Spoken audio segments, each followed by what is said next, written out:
Good evening. My name is Sean Kershaw. I'm the Executive Director of the Citizens League, and at tonight's Tweet Up, we're excited to begin the conversation with a really exciting use of technology.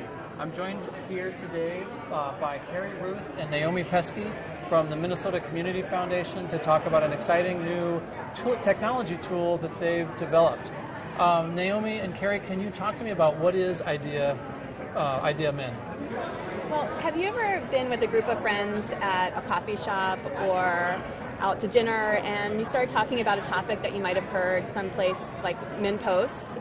Maybe it's about how the rising cost of tuition is making university unaffordable for the vast majority of families.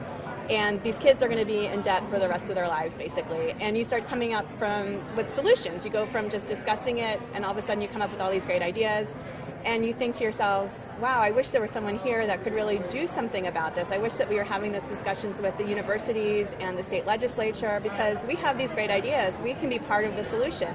Well, IdeaMin is really all about that. I mean, that seems like it's really in keeping with the whole idea of tonight's Tweet Up and bringing these ideas in, and the whole notion of the National Civic Summit itself. Do you agree? I totally agree. This event is all about civic engagement and people who want to affect change being involved with it. And we want to take IdeaMin to that place and really bring it also to the online world. And IdeaMin can really be a place where a lot of change and civic engagement occurs. Can you tell me a little bit about how it'll actually work? So it's this thing called IdeaMin. Tell me a little bit about how it'll work? So think of IdeaMin as a network of ideas on a single website. So if you think of it in the big picture of how it might work is an organization, a local government, a school could go on it, pose a challenge, and engage a lot of citizens to come up with a lot of ideas, solutions, find the best ones, and in the end, the organization posing the challenge would provide the structure and the money behind it to make sure that it is implemented and a success.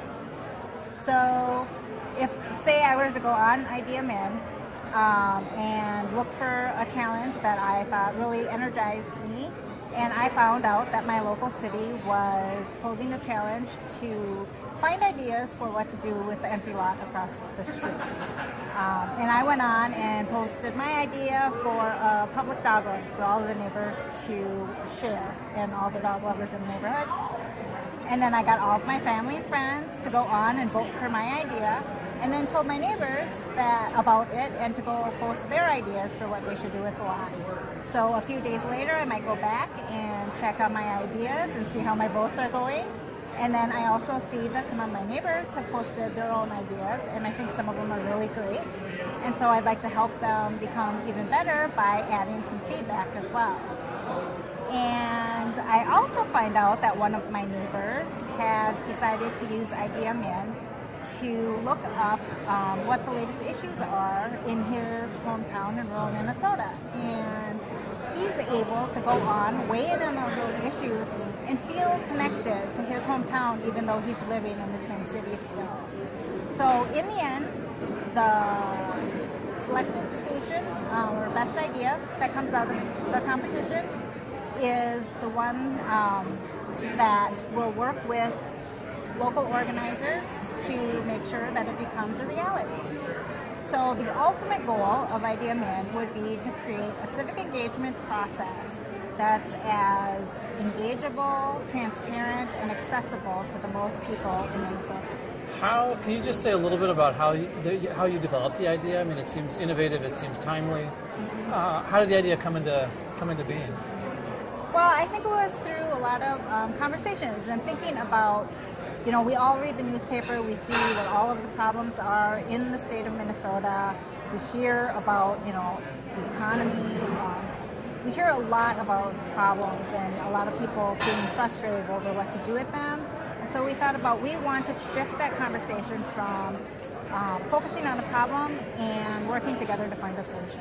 I think another piece of it is encouraging cross-sector discussions. So this is an initiative that the Minnesota Community Foundation is launching, but it's only through partnerships with a lot of different key players across the Twin Cities and greater Minnesota that it's going to happen. So partners like the Citizens League and Minnesota Public Radio, and then corporations and different organizations are all going to be part of making this happen. I think the way you began it was a good example about people, because people are always talking about ideas, how they might solve problems. I think it's fantastic to say, why don't we use technology to broadcast those and put it out there.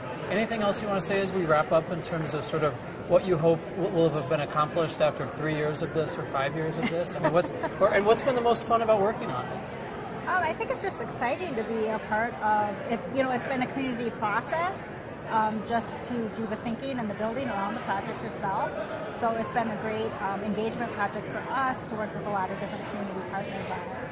And I want to credit you guys that I know one of the deliberate strategies you've employed is to build this in a way that you can share it with other communities. And so I think that's a really good example of Minnesota being an innovator for the rest of the country. Thanks. I want to thank Carrie and Naomi for being here. Thank you.